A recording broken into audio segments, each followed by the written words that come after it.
మీరు కొత్తగా business start చేయాలనుకుంటున్నారా? మార్చ్ 16, 17న హైటెక్స్ లో ఫ్రాన్సెస్ ఇండియా బిగ్గెస్ట్ ఫ్రో expo. Welcome to Suman TV. I'm Vivek Chandra. ఈరోజు ఈ వీడియోలో మనం ఇంగ్లీష్ అనర్గళంగా మాట్లాడాలి అని అనుకున్న వాళ్ళందరికీ క్వాలిఫికేషన్స్ చాలా చదువులు పెద్ద చదువులు చదివిన సంవత్సరాల తరబడి మనం ప్రయత్నిస్తున్నా కూడా పర్టికులర్గా మన తెలుగు రాష్ట్రాల ప్రజలు ఇంగ్లీష్ అంటే కొన్ని సంవత్సరాల తరబడి ప్రయత్నిస్తూ ఎప్పటికప్పుడు ఓడిపోతూనే ఉంటారు. ఇక్కడ మీ అందరూ ఇంగ్లీష్ అనర్గళంగా మాట్లాడాలి, job point of view okay, job బాగుంది, ప్రొఫెషనల్గా ప్రమోషన్ వస్తుంది. ఎందుకంటే నా అనుభవంలో as a faculty trainer, language ట్రైనర్గా నేను అన్ని రకాల పీపుల్ని చూశానంటే బేసిక్గా నా స్టూడెంట్స్ అందరికీ తెలుసు నేను 10th క్లాస్ ఇంగ్లీష్లో విత్ 1 మార్క్ డిఫరెన్స్తో ఫెయిల్ అయ్యాను అని. మళ్ళీ రాస్తే మళ్ళీ ఫెయిల్ అయ్యాను. తర్వాత ఈరోజు నా పరిస్థితి ఏంటంటే ఎంఏ క్వాలిఫైడ్ బిఎడ్ ఉన్న వాళ్ళకి కూడా టీచర్స్కే నేను స్కిల్ ట్రైనింగ్ చేసి మళ్ళీ వాళ్ళకి ప్లేస్మెంట్ ఇచ్చే స్థాయికి ఎదిగాను. అంటే అది నాదేదో గొప్పతనం అని నేను చెప్పట్లేను. Telugu medium background ZPHS product అయిన నేనే ఒక ఫ్యాకల్టీకి ఎదగలిగినప్పుడు మీలో చాలామంది అసలు ఫెయిల్యూర్ అనేది మీ చరిత్రలోనే ఉండదు, మీకు ఎడ్యుకేషన్ మీ లైఫ్ స్టైల్లో ఫెయిల్ అనే వర్డే ఉండదు.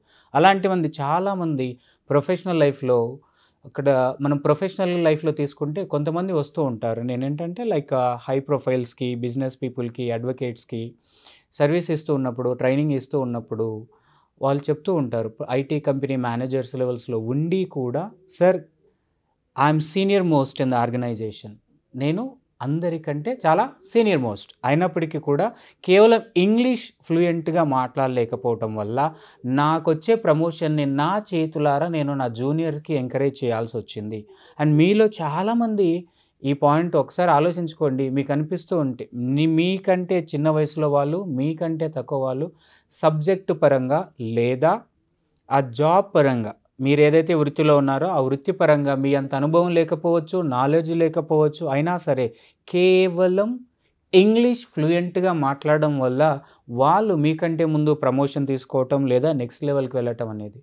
ఎందుకు చెప్తున్నాను, ఎందుకు రిమైండ్ చేస్తున్నాను ఈ విషయాన్ని అంటే, మా దగ్గరికి వచ్చే అడ్మిషన్స్లో లేదా మమ్మల్ని అప్రోచ్ అయ్యే వాళ్ళల్లో సార్ ఇంగ్లీష్ అంతా అర్థమవుతుంది, గ్రామర్ పర్టికులర్గా తెలుగు ప్రజలకి, తెలుగు మీడియం బ్యాక్గ్రౌండ్ నుంచి వచ్చిన ఏజ్ గ్రూప్ ఏదైతే ఉందో గుర్తుపెట్టుకోండి, you are very good at grammar rules అండి. చాలా అద్భుతంగా రూల్స్ అన్ని గుర్తుపెట్టుకుంటారు, గ్రామర్ ఖచ్చితంగా నేర్చుకొని ఉంటారు. అయినప్పటికీ కూడా ఇంగ్లీష్ అనర్గళంగా మాట్లాడలేకపోతున్నాం. రీజన్స్ ఏంటి? మీరు కూడా ఇలాంటి ఒక ప్రొఫెషనల్ లైఫే కాదు, నేను ఇలాంటి వాళ్ళని కూడా చూశాను. గ్రాండ్ పేరెంట్స్ అండి. ఒక గ్రాండ్ మదర్ ఇల్లు చక్కబెట్టింది, పిల్లలను చదివించింది, పిల్లల్ని బయటి దేశాలకు పంపించింది. ఒక గ్రాండ్ మదర్ ఇప్పుడు ఆమెకి ఇంగ్లీష్ నేర్చుకోవాల్సిన అవసరం ఉంది. లిటరల్లీ కొంతమంది అయితే ఏడ్ చేస్తారు, గ్రాండ్ మదర్కి ఇంగ్లీష్ ఏం అవసరం. కొంతమంది కేవలం ప్రొఫెషనల్ లైఫే ఇంగ్లీష్ అంటే official professional job point of మాత్రమే అనుకునే వాళ్ళు కొంచెం మీ మనస్తత్వాన్ని మార్చుకోండి. ఇంగ్లీష్ అనేది లైఫ్ స్టైల్. మాకు వేగాస్ లోగోలో రాసి ఉంటుంది లాంగ్వేజ్ ఫర్ లైఫ్ స్టైల్ అని. సో లైఫ్ స్టైల్ అంటే ఒక గ్రాండ్ మదర్కి ఇంగ్లీష్ ఏంటంటే, పిల్లలు వాళ్ళ గ్రాండ్ చైల్డ్ వచ్చేసి అబ్రాడ్లో ఉన్నారు, ఇతర దేశాల్లో ఉన్నారు, లేదా వాళ్ళ ఇల్లాస్ వచ్చేసి పిల్లలతో తెలుగులో ఎక్కువ మాట్లాడకండి అంటున్నారండి. లేదా బేబీ డెలివరీకి ఉంది, మా కూతురు డెలివరీకి ఉంది, నేను అక్కడికి వెళ్ళాలి తనకు హెల్ప్ చేయడానికి కదా, కనీసం ఎయిర్పోర్ట్లో మేనేజ్ చేసే ఇంగ్లీష్ అన్న నేర్పించండి అని చెప్పేసి ఆ వయసులో వాళ్ళు వచ్చి లిటరల్గా ఏడ్చిన వాళ్ళు కూడా ఉన్నారు. ఇంగ్లీష్ అంటే అంత డిఫికల్టా? ఒక విషయం మర్చిపోతున్నాం మనం, ప్రపంచంలోని నలుమూలల ప్రతోడు మాట్లాడగలుగుతున్న భాష. మనలో కొంతమంది ఇంగ్లీష్ అంటే భయపడుతున్నారు, మాట్లాడలేకపోతున్నారు. అంటే ఈ వీడియోలో నేను చెప్పబోయే కొన్ని అంశాలను మీరు ఒక్కసారి ఆలోచించండి, ఒక్కసారి మిమ్మల్ని మీరు రిఫ్లెక్ట్ చేసుకోండి. ఏంటి? అంతా అర్థమవుతుంది కానీ అర్థమవుతుంది మాట్లాడలేకపోతున్నాం అనేది వెరీ ఫస్ట్ స్టేట్మెంట్ మా దగ్గరకు ఎంక్వైరీస్ అన్నీ. అది యువత కావచ్చు, ఈరోజు కొన్ని ఇంగ్లీష్ మీడియం కాలేజ్ స్కూల్స్లోంచి వస్తున్న యువత కావచ్చు, ఇప్పుడే ఎడ్యుకేషన్ కంప్లీట్ చేసుకొని బయటపడుతున్న వాళ్ళు కావచ్చు, లేదా మిడిల్ ఏజ్డ్ పీపుల్ కావచ్చు, ఇలాంటి వాళ్ళందరూ కూడా. ఇప్పుడు నేను ఒక కొన్ని పాయింట్స్ చెప్తాను, ఒక్కసారి మీరు అబ్జర్వ్ చేసుకో. మీ యొక్క ప్రాబ్లం మైండ్లో అర్థమవుతున్నప్పుడు మాట్లాడలేకపోతున్నారు అంటే అది మీ యొక్క ఫిజికల్ బ్లాకా లేకపోతే మెంటల్ బ్లాకా చెక్ చేసుకోండి. అంటే మెంటల్ బ్లాక్ ఏంటంటే కొన్ని సంవత్సరాలు మన మనసులో నాకు ఇంగ్లీష్ బాగుండదు, నేను మాట్లాడలేను మనం మాట్లాడలేను ఏదైతే మీరు మైండ్కి మీ మనసులో దృఢపరిచారో అదేం చేస్తుందంటే మీకు వచ్చిన ఇంగ్లీష్ని కూడా మాట్లాడనివ్వదు. కొంతమంది ఉంటారు, కొంచెం వస్తూ ఉంటుంది కొంచెం తుకుడలు అవుతుంది, బిట్స్ అండ్ పీసెస్ మాట్లాడుతున్నామని అంటూ ఉంటారు. ఓకే, వీళ్ళు చేయాల్సింది ఏంటంటే ఈ యొక్క మౌత్ మజిల్స్ టంగ్ ఎక్సర్సైజ్ చేయాల్సి ఉంటుంది. ఇది ఈ ఏరియాలో ఫిజికల్ బ్లాక్ అనుకుంటే, మెంటల్ బ్లాక్ వచ్చేసి మనకు మానసికంగా గట్టిగా వీళ్ళు ఏమనుకుంటారో స్థానబలం కావచ్చు, ఎదుటి వ్యక్తి ఎవరితో మాట్లాడుతున్నాం కావచ్చు, ఇవన్నీ ఉంటాయండి. వాటిని మనం ఓవర్కమ్ ఖచ్చితంగా చేయాలి. అది ఓవర్కమ్ చేయాలంటే ఫస్ట్ మీరు ఏ బ్లాక్లో ఉన్నారో ఐడెంటిఫై చేయండి. ఓకే, రెండోది స్పోకెన్ ఇంగ్లీష్ అనగానే గ్రామర్ సంవత్సరాల తరబడి కంఠస్థం పట్టిన రూల్స్ అన్నీ బాగా గ్రిప్ తెచ్చుకున్నాక మాట్లాడలేకపోతున్నారంటే మన ప్రాక్టీస్లో ఎక్కడో తేడా ఉందని కదా అర్థం. చేసిన పనే చేస్తూ పోతుంటే కొత్త రిజల్ట్ ఎలాగో రాదు కదా. ఇప్పుడు మీకు రిజల్ట్ వచ్చే methods, practice makes man perfect, of course women also. Practice అంటే ఎలాంటి రైట్ ప్రాక్టీస్ ఏంటి, ఇన్కరెక్ట్ ప్రాక్టీస్ అని నేను చెప్పటం లేదు. మీకు మ్యాచ్ అయ్యే, మీ అవసరానికి మీకు రిజల్ట్ ఇచ్చే, మిమ్మల్ని మాట్లాడిచ్చే ప్రాక్టీస్ చేయాలి. అది ఓరల్ ప్రాక్టీస్ చేయాల్సి ఉంటుంది, గుర్తుపెట్టుకోండి. ఇందులో ఓరల్ ప్రాక్టీస్ అన్నప్పుడు కొన్ని విషయాలు చెప్తాం మేము. తర్వాత వొకాబులరీ, ఇంగ్లీష్ మాట్లాడాలంటే వొకాబులరీ ఖచ్చితంగా అవసరం. కానీ ఏ వొకాబులరీ అనేది అవసరం? ఇంగ్లీష్ అనేది కేవలం ప్రొఫెషనల్ కాకుండా ఇది ఒక లాంగ్వేజ్, లైఫ్ స్టైల్, నా డైలీ రొటీన్కి సంబంధించిన కామన్లీ నేను చేసే పనులన్నిటినీ మీరు అబ్జర్వ్ చేస్తూ ఉండండి. ఆ కామన్లీ యూజ్డ్ వొకాబులరీ లిస్ట్ ఒకటి రెడీ చేసుకొని వాటిని ప్రాక్టీస్ చేస్తే, లౌడ్ రీడింగ్ చేస్తే సరిపోతుంది. రెండవది, నెక్స్ట్ పాయింట్ ఏంటంటే, ఎవరైతే ఇంగ్లీష్ అనర్గళంగా, కాన్ఫిడెంట్గా, ఫ్లూయెంట్గా మాట్లాడాలి అనుకుంటున్నారో గుర్తుపెట్టుకోండి, రోజు ఒక 15 నిమిషాలు మీ దగ్గర అందుబాటులో ఉన్న పుస్తకాలు, మీ పిల్లలవి కావచ్చు, మీ ప్రొఫెషనల్ ఇన్ఫర్మేషన్ కావచ్చు, కంటెంట్ ఏదైనా సరే, లౌడ్ రీడింగ్ చెయ్యండి. ఒక 15 నిమిషాలు లౌడ్ రీడింగ్ చెయ్యండి. స్పీడ్ రీడింగ్ టెక్నిక్లో లౌడ్ రీడింగ్ చెయ్యొద్దు అని చెప్తాము. కానీ స్పోకెన్ ఇంగ్లీష్ ఫ్లూయెంట్గా, అనర్గళంగా మాట్లాడాలి అనుకునే వాళ్ళందరూ కూడా సింపుల్ టెక్నిక్ ఏంటంటే, మీ దగ్గర అందుబాటులో ఉన్న ప్రతి అంశాన్ని లౌడ్ రీడింగ్ రోజుకు ఒక 15 నిమిషాలు చేస్తూ ఉండండి.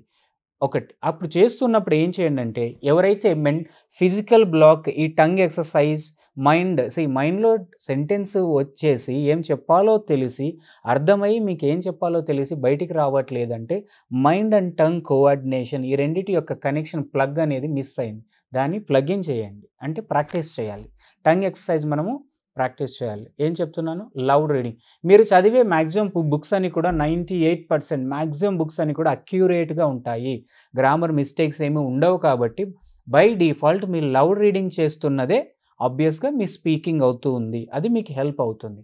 తర్వాత అంశం ఏంటంటే, ఈ లౌడ్ రీడింగ్ చేస్తున్నప్పుడు మీ రీడింగ్ స్పీడ్ చెక్ చేసుకోండి. ఒకవేళ మీ reading speed less than 100 words, నిమిషానికి లెస్ దాన్ 100 వర్డ్స్ కాన ఉన్నట్టయితే, your English is going to be very bad. గుర్తుపెట్టుకోండి, మీ ఇంగ్లీషు దారుణంగా, కాన్ఫిడెంట్గా, ఫ్లూయెంట్గా మాట్లాడలేరు.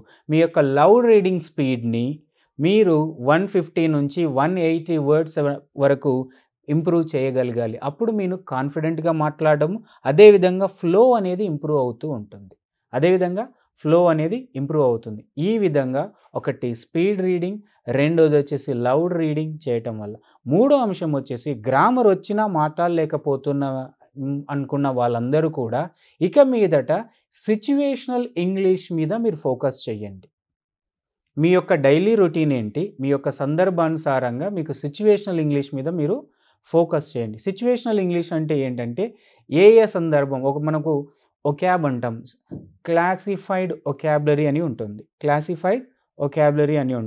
ఆ క్లాసిఫైడ్ ఒకాబులరీ అంటే షాపింగ్ సంబంధించిన, మీరు షాపింగ్కి వెళ్ళినప్పుడు షాపింగ్లో వాడే, మీరు తెలుగులో ఎంత బాగా నెగోషియేట్ చేస్తారు ఆ షాప్ కీపర్తో లేదా ఓనర్స్తో, బేరం చేస్తారు కదా వాళ్ళతో, అలాగే ఇంగ్లీష్లో నెగోషియేట్ చేయడం, ఆ ఒకాబులరీ అంతా ఒక లిస్ట్ తీసుకొని దాన్ని, ఆ సిచ్యువేషన్ని ప్లాన్ చేయండి. దాన్ని టంగ్ ఎక్సర్సైజ్ చేయండి. మీకు మొదటి నుంచి చెప్తున్నాను. మీరు మెంటల్ బ్లాక్ ప్రాబ్లమా, ఫిజికల్ బ్లాక్ ప్రాబ్లమా చెక్ చేసుకొని దానికి అనుగుణంగా మనం స్టార్ట్ చేయాలి. లేదు ఇంగ్లీష్ అనగానే స్పోకెన్ ఇంగ్లీష్ గ్రామర్ కంఠస్థం పడతామంటే మళ్ళీ మీరు చేస్తున్న తప్పే, పొరపాటు చేస్తున్నట్టే. కాబట్టి మార్చండి దాన్ని. ఓకే. రెండోది, లేదు ఒక హోటల్కి వెళ్ళారు, షాపింగ్ కాదు, ఒక హోటల్కి వెళ్ళారు. ఇప్పుడు ఎయిర్పోర్ట్ వొకాబులరీ ఉంటుంది. ఎయిర్పోర్ట్ వొకాబులరీ వచ్చేసి మనకు ఎయిర్పోర్ట్‌లో చెక్ ఇన్ ఉంటుంది, బోర్డింగ్ ఉంటుంది, టెర్మినల్ అని ఉంటుంది. ఇలాంటి సిట్యుయేషనల్ వొకాబులరీ ఏదైతే బోర్డింగ్ పాస్ ఉంటుంది, ఇలాంటి ఏదైతే ఆ situational vocabulary plus situational dialogues మీద మీరు వర్క్ చేసినట్టయితే, దీన్ని లౌడ్ రీడింగ్ ప్రాక్టీస్ చేసినట్లయితే, గ్రామర్ మొత్తం నేర్చుకున్నా కూడా చెయ్యలేని, ఇంప్రూవ్ అవ్వలేని స్టేటస్‌లో ఉన్న వాళ్ళందరూ కూడా ఈ సిట్యుయేషనల్ ఇంగ్లీష్ మీద సందర్భానుసారంగా ఏ ఏ వొకాబులరీ ఏం వాడతారు, డైలాగ్స్ ఏం వాడతారు, రోల్ ప్లేస్ అంటాం మేము. రోల్ ప్లేస్ ఆ సందర్భానుసారంగా రోల్ ప్లేస్ మీద మీరు ఎక్కువగా ఫోకస్ చేస్తే, క్వశ్చన్ అండ్ ఆన్సర్ చేయటం వల్ల మన తెలుగు లాగానే గ్రామర్ రాకున్న తెలుగు అనర్గళంగా మాట్లాడుతున్న చాలామంది ఈరోజు ఇంగ్లీష్ ఎందుకు భయపడుతున్నారంటే, మీరు ఒకటే పద్ధతిలో నేర్చుకుంటున్నారు. మీకు ఏదైతే రిజల్ట్ ఇస్తుందో ఆ పద్ధతిలో నేర్చుకోవట్లేదు. Okay. Find out what is the problem and the next one is speed reading. Daily loud reading చెయ్యండి. ఆ లౌడ్ రీడింగ్ చెప్పేటప్పుడు మేక్ షూర్ దట్ 100 వర్డ్స్ కంటే తక్కువ వస్తుంటే నిమిషానికి your English is going to be very bad. Improve it 150 to 180 words reading, loud reading చేయగలగాలి. తర్వాత situational vocabulary, situational English మీద ఫోకస్ చేసుకోండి. లాస్ట్ ఆప్షన్ వచ్చేసి స్మాల్ టాక్స్ అండి. స్మాల్ టాక్స్ అంటే స్మాల్ టాక్స్. ఆ స్మాల్ టాక్స్ ఎలా చేయాలో మీ ఇంట్లో ఉన్న ఎవరైతే home makers, house wives, home maker, domestic engineer అండి. ఓకే. మీ ఇంట్లో ఉన్న, మీ కిచెన్లో ఉన్న ప్రతి అంశం మీకు ఇంగ్లీష్ నేర్పించబోతుంది. కానీ మీరు దానికి సంబంధించిన వేలు, ఎందుకంటే మీరు కిచెన్ వేర్ కొన్న ప్రతిసారి ఒక యూజర్ గైడ్, ఒక మాన్యువల్ వస్తుంది కదా. మాన్యువల్ చూడండి, ఏ ఐటమ్ను ఎలా ప్రిపేర్ చేయాలో ఇన్స్ట్రక్షన్స్ ఉంటాయి. ఆ ఇన్స్ట్రక్షన్స్ని ప్రాక్టీస్ చేయండి. Small talk. లాస్ట్ ఆప్షన్ వచ్చేసి చివరిగా నేను దేంతో లిసనింగ్ అనేది ఇంప్రూవ్ చేయండి. The more you listen, the sooner you are going to speak. ఎంత ఎక్కువగా వినగలిగితే, ఒక మంచి స్టాండర్డ్ ఛానల్. సార్ ఏం వినాలి? మీ స్పోర్ట్స్ పీపుల్ను, మీ ఫేవరెట్ స్పోర్ట్స్ పీపుల్ ఎవరైతే ఉన్నారో, ఫిలిం స్టార్స్ ఎవరైతే ఉన్నారో, వాళ్ళ ఫిలిం స్టార్స్ను ఒక ఫిలిం స్టార్స్లా కాకుండా వాళ్ళు ఇస్తున్నమైన అద్భుతమైన ఇంగ్లీష్ స్పీచెస్ ఉన్నాయి అందుబాటులో ఇప్పుడు. ఆ స్పీచెస్ని అనండి. విని అనటం ద్వారా న్యాచురల్గానే మీ యొక్క స్పీకింగ్ స్కిల్స్ ఇంప్రూవ్ అవుతుంది. ఎప్పుడైతే మీరు అనటం మీకు కంఫర్ట్ వస్తుందో కాన్ఫిడెన్స్ పెరుగుతుంది. Then you are going to speak English confidently.